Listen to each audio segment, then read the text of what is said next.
Pedoman pelaksanaan tatanan normal baru atau new normal selama masa pandemi COVID-19 di lingkungan Fakultas Hukum Universitas Borneo Tarakan.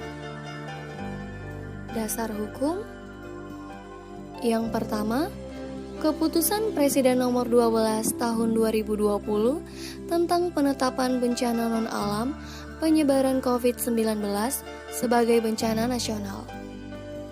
Yang kedua, Keputusan Menteri Kesehatan Nomor HK.01.007-Menkes-328-2020 tentang panduan pencegahan dan pengendalian COVID-19 di tempat kerja, perkantoran, dan industri dalam mendukung keberlangsungan usaha pada situasi pandemi. Yang ketiga, Surat Menteri Pendidikan dan Kebudayaan Nomor 36962-MPK.A-HK-2020 tanggal 17 Maret 2020 perihal pembelajaran secara daring dan bekerja dari rumah dalam rangka pencegahan penyebaran COVID-19. Yang keempat, Surat Menteri Pendidikan dan Kebudayaan Nomor 400.MPK.A-KP-2020 tanggal 13 April 2020 perihal pembatasan sosial berskala besar di lingkungan Kementerian Pendidikan dan Kebudayaan. Yang kelima, Surat Edaran Ketua Gugus Tugas Percepatan Penanganan COVID-19 Nomor 6 Tahun 2020 tanggal 27 Mei 2020 tentang status keadaan darurat bencana non-alam coronavirus atau COVID-19 sebagai bencana nasional. Yang keenam, Surat Edaran Menteri Pandayagunaan Aparatur Negara dan Reformasi Birokrasi Nomor 58 Tahun 2020 tanggal 29 Mei 2020 tentang sistem kerja pegawai aparatur sipil negara dalam tatanan normal baru. Yang ketujuh, Surat Edaran Menteri Pendidikan dan Kebudayaan Nomor 20 Tahun 2020 tanggal 4 Juni 2020 tentang sistem kerja pegawai Kementerian Pendidikan dan Kebudayaan dalam tatanan normal baru. Kepada seluruh dosen dan tenaga pendidikan dan mahasiswa di lingkungan Fakultas Hukum Universitas Borneo Tarakan untuk memperhatikan serta melaksanakan hal-hal sebagai berikut. A. Penyesuaian sistem kerja. Nomor 1. Penyesuaian sistem kerja bagi pegawai dapat dilaksanakan melalui skema fleksibilitas dalam pengaturan pola kerja yang meliputi A. Pelaksanaan tugas kedinasan di kantor atau work from office. B. Pelaksanaan tugas kedinasan di rumah atau work from home. Nomor 2. Pelaksanaan tugas kedinasan di kantor dan atau tugas kedinasan di rumah atau tempat tinggal bagi para pimpinan atau pejabat struktural. Para pimpinan atau pejabat struktural diharapkan untuk tetap melaksanakan tugas kedinasan di kantor setiap hari Selasa, hari Rabu, dan hari Kamis dengan tetap memperhatikan situasi dan kondisi. Selain hari tersebut, dapat dilaksanakan tugas kedinasan di rumah atau di tempat tinggal. Nomor 3. Pelaksanaan tugas kedinasan di kantor dan atau tugas kedinasan di rumah tempat tinggal bagi dosen dan tenaga pendidikan selain struktural. A. Dosen dan tenaga kependidikan selain pimpinan atau struktural dapat melaksanakan tugas WFH dan atau WFH dengan sistem jadwal piket secara bergilir dengan skema shift harian. Hari pertama dinas di kantor, dilanjutkan hari berikutnya dinas di rumah dan seterusnya atau berselang-seling. B. Pimpinan unit kerja wajib menyusun jadwal piket bagi para dosen dan tenaga kependidikan yang mendapatkan pelaksanaan tugas kedinasan di kantor. Nomor 4. Pegawai dengan kondisi tertentu wajib melaksanakan tugas kedinasan di rumah atau tempat tinggal sesuai kategori sebagai berikut. A. Pegawai yang sedang hamil. B. Pegawai yang memiliki riwayat perjalanan dalam negeri atau luar negeri dan mewajibkan karantina mandiri selama 14 hari. C. Pegawai yang masih berada di rumah atau tempat tinggal dengan penetapan pembatasan sosial berskala besar atau PSBB. D. Pegawai yang kondisi kesehatan salah satu keluarganya dalam satu lingkup rumah atau tempat tinggalnya dalam status orang dalam pemantauan atau orang dalam pengawasan atau terkonfirmasi positif COVID-19. E. Pegawai yang sakit dengan kondisi gejala demam, batuk, pilek, dan sesak nafas, atau F. Pegawai dengan kondisi suhu tubuh lebih dari 37,3 derajat Celcius setelah dilakukan pengecekan oleh petugas sebelum masuk di lingkungan kampus dan memenuhi kriteria OTG, ODP, atau PDP berdasarkan hasil pemeriksaan lanjutan oleh petugas kesehatan. Nomor 5. Pegawai yang akan melakukan perjalanan tugas kedinasan di kantor dari rumah atau tempat tinggal di luar wilayah Tarakan diatur sebagai berikut. A. Dari rumah atau tempat tinggal wilayah bukan PSBB. Yang pertama, memiliki surat tugas dari atasan langsung atau atasan unit kerja. Yang kedua, melakukan protokoler kesehatan pemerintah saat berpergian. B. Dari rumah atau tempat tinggal wilayah PSBB. Yang pertama, memiliki surat tugas dari atasan langsung atau atasan unit kerja. Yang kedua, memiliki surat hasil kesehatan dari rumah sakit atau Fasyankes. Yang ketiga, melakukan protokoler kesehatan pemerintah saat berpergian. Yang keempat, melakukan isolasi atau karantina mandiri selama 14 hari dengan pemberlakuan sistem kerja WFH. Nomor 6. Pengaturan jam kerja. A. Pencatatan presensi pegawai dan pelaporan kinerja harian wajib diterapkan secara online dengan aplikasi Simpeng dengan memperhatikan aturan dan jam kerja pegawai sesuai dengan ketentuan yang berlaku. Selama masa pandemi COVID-19, pegawai tidak diperkenankan melakukan presensi menggunakan mesin presensi sidik jari.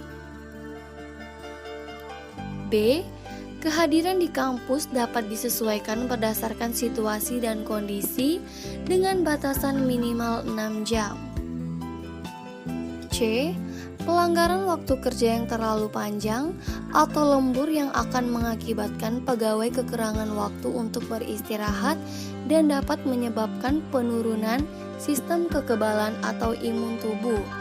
Apabila tetap dilaksanakan, lembur berdasarkan urgensi yang sangat tinggi harus dilaksanakan sesuai protokol kesehatan pemerintah dan pemerhatian kondisi kesehatan pegawai. Nomor 7. Pemantauan dan pengawasan kerja. A.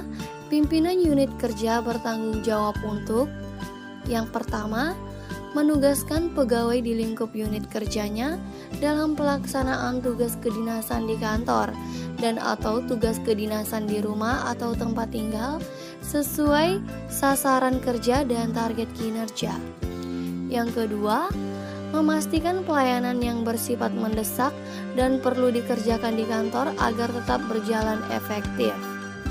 Yang ketiga, melakukan presensi secara online dan pengisian rekap pekerjaan harian pada Simpeng sesuai dengan sasaran kerja dan target kinerja.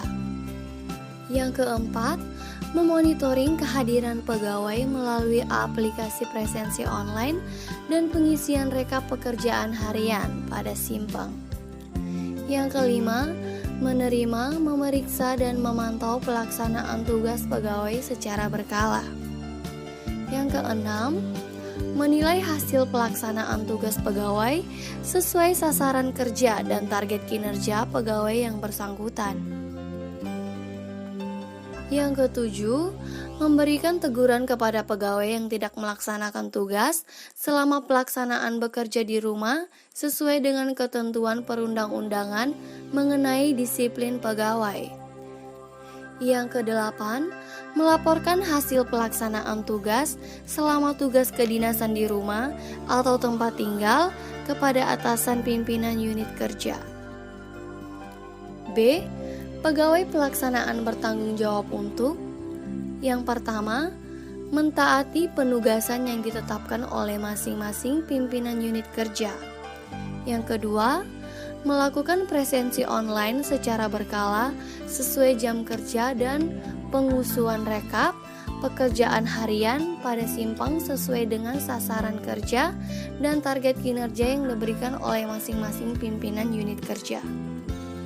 Yang ketiga, menyusun rencana kerja dan melaksanakan tugas kedinasan kepada masing-masing pimpinan unit kerja. Yang keempat, melaporkan kondisi kesehatannya selama melaksanakan WFO dan atau WFH. Yang kelima, melaporkan ketidakhadiran pegawai dikarenakan izin atau cuti. Dan yang keenam, melaporkan secara berkala hasil pelaksanaan tugas kedinasan kepada masing-masing pimpinan unit kerja. Nomor 8, penyelenggaraan kegiatan dan perjalanan dinas. A. Kegiatan yang bersifat massal, dalam kurung rapat, pelantikan pejabat, seminar, workshop, dan sejenisnya. Memperhatikan hal-hal sebagai berikut. Yang pertama, seluruh penyelenggaraan rapat dan atau kegiatan yang bersifat massal agar memanfaatkan teknologi informasi dan komunikasi secara daring dapat melalui aplikasi Zoom atau Google Meet atau aplikasi lainnya. Yang kedua, apabila berdasarkan urgensi yang sangat tinggi harus diselenggarakan secara umum atau tidak melalui daring agar memperhatikan jarak antar peserta, jumlah peserta sesuai dengan kebutuhan, dan kewajiban mengikuti protokol kesehatan pemerintah. B. Kegiatan perjalanan dinas memperhatikan hal-hal sebagai berikut. Yang pertama, perjalanan dinas dilakukan secara selektif sesuai tingkat prioritas dan urgensi yang harus dilaksanakan, serta memperhatikan ketentuan perundang-undangan. Yang kedua, menghindari penugasan pegawai yang berisiko lebih tinggi, seperti pegawai yang berusia lebih dari 45 tahun dan pegawai yang memiliki kondisi medis tertentu, seperti diabetes, penyakit jantung, paru-paru, kondisi pemulihan saat sakit ke area penyebaran COVID-19.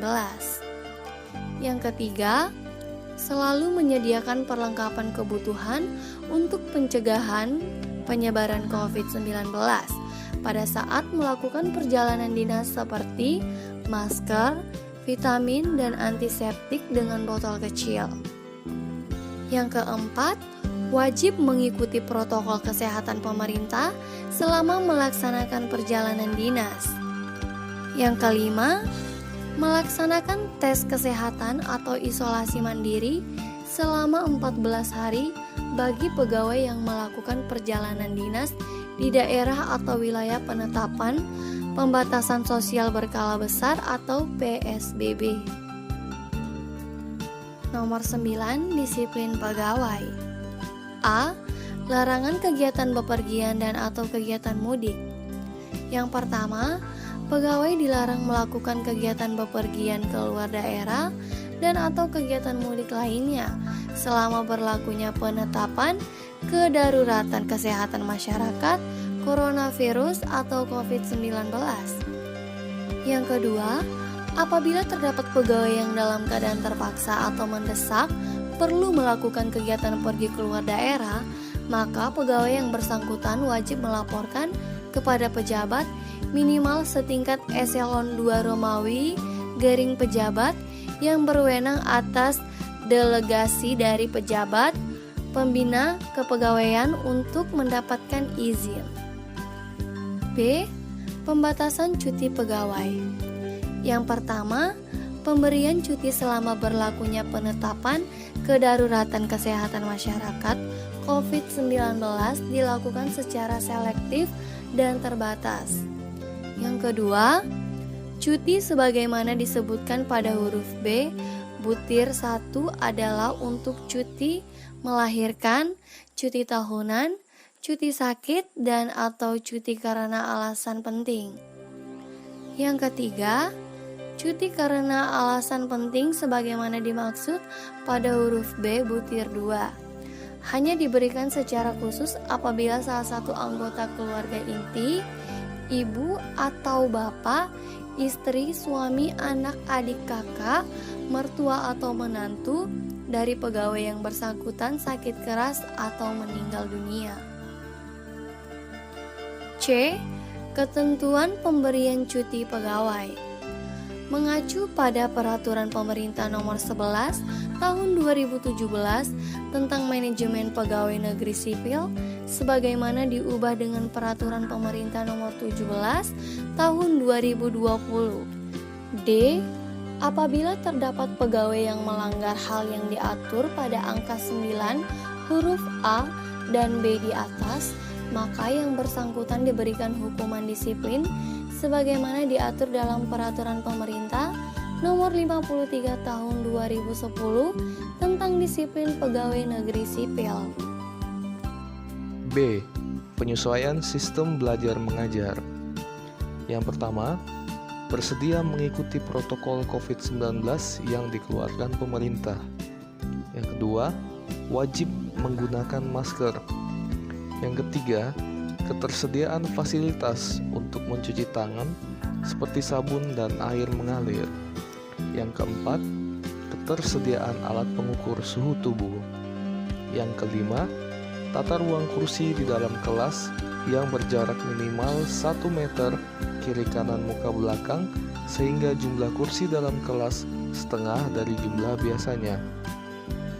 Yang keenam, mengingat ruangan kelas yang dikurangi jumlah kursinya, maka setengah dari jumlah mahasiswa dalam satu mata kuliah melaksanakan perkuliahan secara daring di rumah dengan menggunakan media Zoom, Cloud Meeting, Google Meet, dan sosial media lainnya.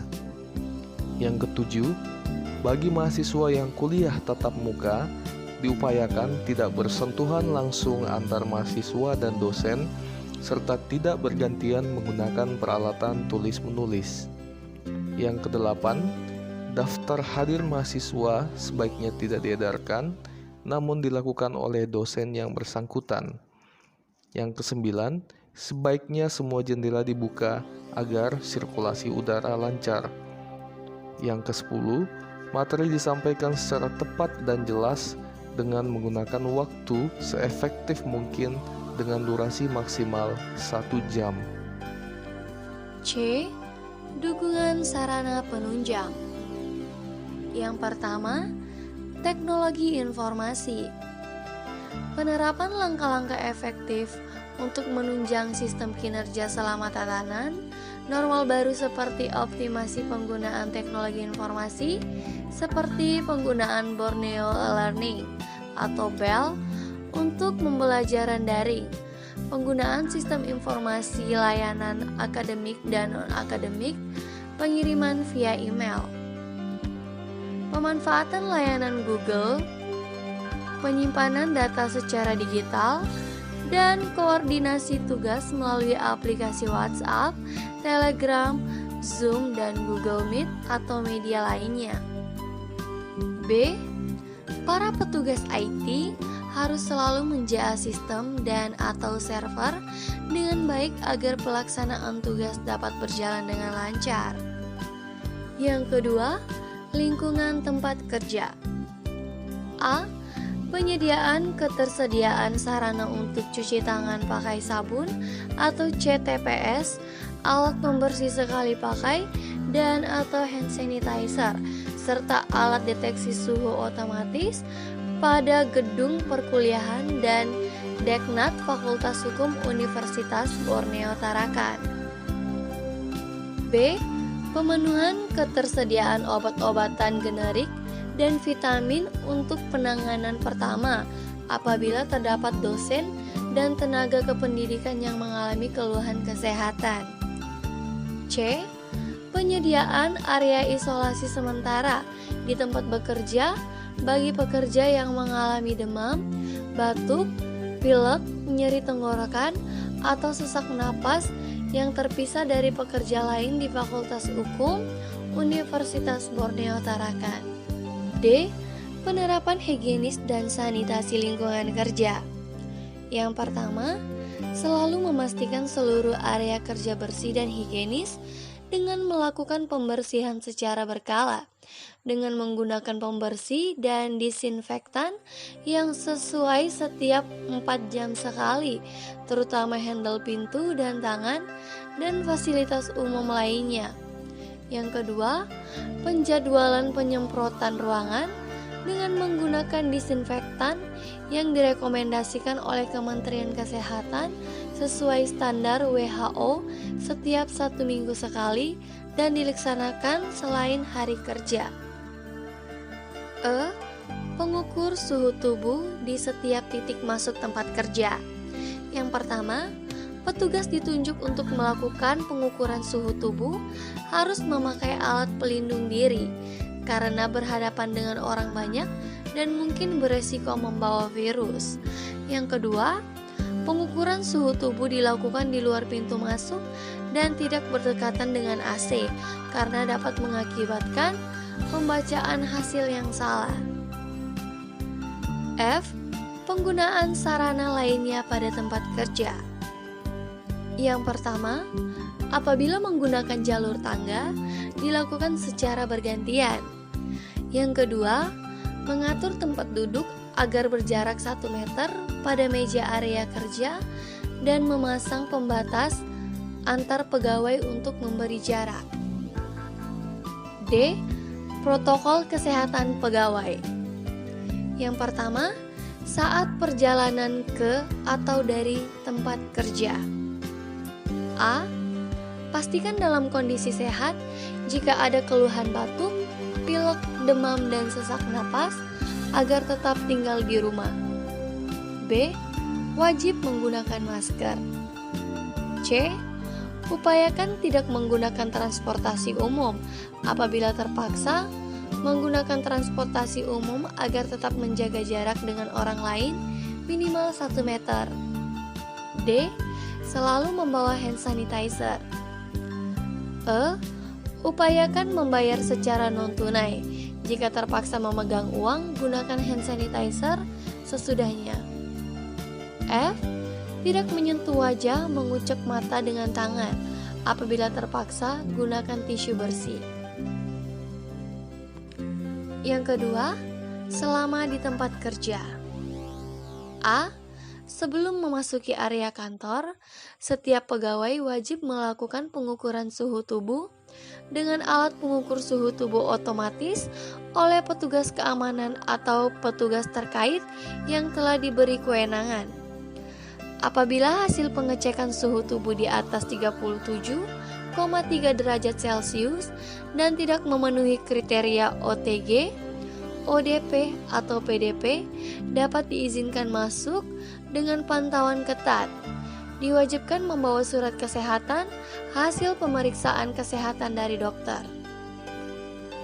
B. Segera cuci tangan dengan sabun dan air mengalir. C. Apabila menggunakan lift, gunakan siku untuk membuka pintu dan menekan tombol lift dan tidak berkerumun serta menjaga jarak di lift dengan posisi saling membelakangi. D. Upayakan tidak sering menyentuh fasilitas atau peralatan yang dipakai bersama di area kerja. E. Gunakan hand sanitizer. F. tetap menjaga jarak dengan rekan kerja minimal 1 meter. G. Usahakan aliran udara dan sinar matahari masuk ke ruangan kerja. H. Usahakan membawa peralatan makanan dan ibadah pribadi. I. Biasakan untuk sementara tidak berjabat tangan. J. Gunakan etika dengan benar apabila batuk dan bersin. K. Tetap menggunakan masker. Yang ketiga, saat tiba di rumah. A. Jangan bersentuhan dengan anggota keluarga sebelum membersihkan diri. B. Cuci pakaian dan masker dengan deterjen. Apabila menggunakan masker sekali pakai, sebelum dibuang robek dan basahi dengan disinfektan agar tidak mencemari petugas pengelola sampah. C. Jika dirasa perlu dibersihkan, handphone, kacamata, tas dengan disinfektan. D. Tingkatkan daya tahan tubuh dengan konsumsi gizi seimbang, aktivitas fisik minimal 30 menit per hari, istirahat cukup minimal 7 jam, dan berjemur di pagi hari. E. Lebih berhati-hati apabila memiliki penyakit degeneratif seperti diabetes, hipertensi, gangguan paru, gangguan ginjal, atau kondisi penyakit autoimun. Upayakan penyakit degeneratif selalu dalam kondisi terkontrol. Yang keempat, pemeriksaan diri. A. Setiap pegawai wajib mengisi survei deteksi diri secara berkala untuk memastikan dan memonitor kondisi kesehatan. B. Hasil dari deteksi digunakan sebagai bahan informasi untuk dilaporkan ke tim Satgas Pencegahan dan Penyebaran COVID-19 dan arahan tindak lanjut apabila ada pegawai yang terindikasi COVID-19. E. Protokol kesehatan tamu atau mahasiswa yang datang ke kampus. Yang pertama, memasuki area kantor, setiap tamu atau mahasiswa wajib melakukan pengukuran suhu tubuh dengan alat pengukur suhu tubuh otomatis oleh petugas keamanan atau petugas yang terkait yang telah diberikan kewenangan. Apabila hasil pengecekan suhu tubuh di atas 37,3 derajat Celcius tidak memenuhi kriteria OTG, ODP, atau PDP dapat diizinkan masuk dengan pemantauan ketat. Kedua, segera mencuci tangan dengan sabun dan air mengalir. Yang ketiga, apabila menggunakan lift, gunakan siku untuk membuka pintu dan menekan tombol lift dan tidak berkerumun serta menjaga jarak di lift dengan posisi saling membelakangi. Yang keempat, upayakan tidak saling menyentuh fasilitas atau peralatan yang dipakai bersama di area kerja. Yang kelima, gunakan hand sanitizer. Yang keenam, tetap menjaga jarak minimal 1 meter. Yang ketujuh, biasakan untuk sementara tidak berjabat tangan. Yang kedelapan, gunakan etika dengan benar apabila batuk atau bersin. Yang kesembilan, tetap menggunakan masker. F. Upaya pencegahan dampak sosial COVID-19. Pegawai wajib melaksanakan upaya pencegahan dampak sosial di lingkungan masyarakat sebagai berikut. Yang pertama, menyampaikan informasi yang positif dan benar bukan hoaks kepada masyarakat terkait dengan pencegahan penyebaran COVID-19. Yang kedua, tidak memperlakukan kasus positif sebagai suatu stigma. Yang ketiga, selalu menggunakan masker ketika berada atau berkegiatan di masyarakat. Yang keempat, secara sukarela bergotong royong, membantu meringankan beban masyarakat yang lebih membutuhkan di lingkungan sekitar. Yang kelima, memberikan contoh edukasi kepada masyarakat terkait pencegahan COVID-19 sesuai protokol kesehatan pemerintah. Yang keenam, menerapkan perilaku hidup bersih dan sehat atau PHBS.